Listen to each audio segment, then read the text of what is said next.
Geçiyor da. Hani abi.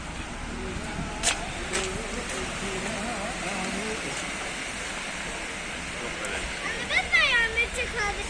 Şu anda mahsuruz, görüyorsun. Altyapı yok, altyapı.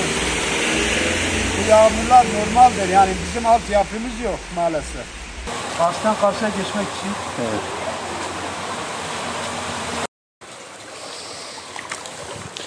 Çekim için çıktık, maalesef su içinde kaldık böyle.